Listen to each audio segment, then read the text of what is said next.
వేసవి ఎండలు మండిపోతున్నాయి. దీంతో చాలా మంది ఏసీలు కొనాలని అనుకుంటున్నారు. మరి మీరు కూడా కొత్త ఏసీ కొనాలని అనుకుంటున్నారా? అయితే ఈ వీడియో మీకోసమే. ఏసీ కొనే ముందు ఏ అంశాలను పరిగణలోకి తీసుకోవాలి ఇప్పుడు చూద్దాం. వాతావరణ మార్పుల వల్ల ఏటా ఉష్ణోగ్రతలు భారీగా పెరిగిపోతున్నాయి. ప్రస్తుత వేసవిలో అయితే ఎండలు మరీ దారుణంగా ఉన్నాయి. దీంతో చాలా మంది కొత్త ఏసీ కొనాలని అనుకుంటున్నారు. అంటే ఒకప్పుడు విలాస వస్తువుగా ఉన్న ఎయిర్ కండిషనర్లు ఇప్పుడు ఒక తప్పనిసరి అవసరంగా మారిపోయాయి. అయితే సరైన ఏసీ కొనుగోలు చేయకపోతే అధిక విద్యుత్ బిల్లు కట్టాల్సి వస్తుంది. పైగా గది వెంటనే చల్లారాక ఇబ్బంది పడాల్సి ఉంటుంది. అందుకే ఏసీ కొనుగోలు చేసే ముందు ఏ అంశాలని పరిగణలోకి తీసుకోవాలి ఇప్పుడు చూద్దాం. ముందుగా గదిని బట్టి ఏసీ ఎంచుకోవాలి. మీరు ఉంటున్న ఇల్లు లేదా గదికి అనుగుణంగా సరైన ఏసీని తీసుకోవాలి. పిల్లల గది, మాస్టర్ బెడ్రూమ్, లివింగ్ రూమ్ ఇలా మీరు ఉండే ప్రదేశాన్ని బట్టి ఏసీ రకాన్ని ఎంచుకోవాల్సి ఉంటుంది. 120 చదరపు అడుగుల కంటే తక్కువ వైశాల్యం ఉన్న గది అయితే 1 టన్ను సామర్థ్యం ఉన్న ఏసీ సరిపోతుంది.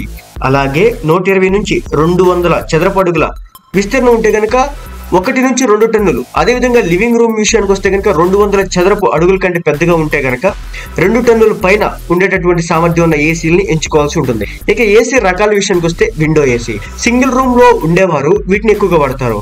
ఈ విండో ఏసీలో అన్ని పరికరాలు ఒకే బాక్స్ లో అమర్చి ఉంటాయి. దీన్ని బిగించడం కూడా చాలా సులభం. కిటికీకో లేదా గోడకు ఉండే ఓపెనింగ్స్ లో దీన్ని అమర్చవచ్చు. ధర తక్కువగానే ఉంటుంది, కానీ మిగతా వాటితో పోల్చితే కాస్త శబ్దం ఎక్కువగా వస్తుంది. Next split AC. పేరుకు తగ్గట్లుగానే ఈ స్ప్లిట్ ఏసీలో 2 పరికరాలు విడివిడిగా ఉంటాయి.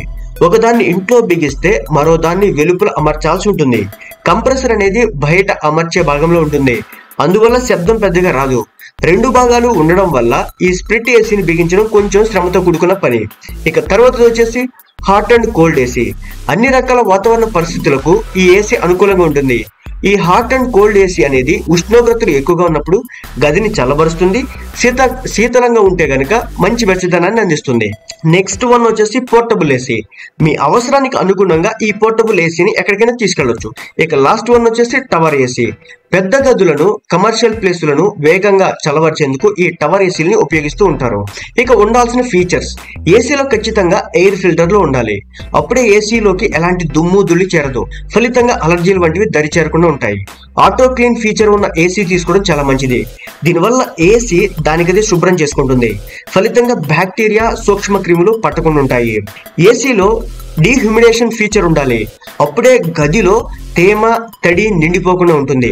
వీటితో పాటు ఏసీలో స్మార్ట్ కనెక్టివిటీ, ఆటో స్టార్ట్, 4-వే swing, turbo mode, sleep alarms సహా ఆఫ్టర్ సేల్స్ సర్వీస్ లాంటి ఫీచర్లు కూడా ఉండేలా చూసుకోవాల్సి ఉంటుంది. అదే విధంగా స్టార్ రేటింగ్ కూడా చాలా ఇంపార్టెంట్. వాస్తవానికి అన్ని ఏసీల సామర్థ్యం ఒకేలా ఉండదు. అలాగే విద్యుత్ను వాడుకునే విషయంలో కూడా వాటిలో తేడాలు ఉంటాయి.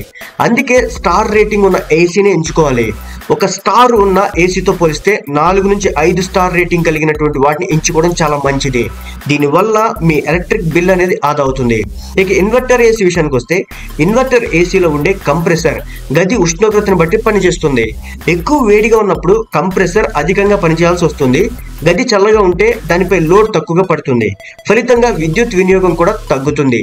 ఈ విషయాలన్నీ పరిగణలోకి తీసుకొని సరైన ఏసీని ఎంచుకోవాల్సి ఉంటుంది.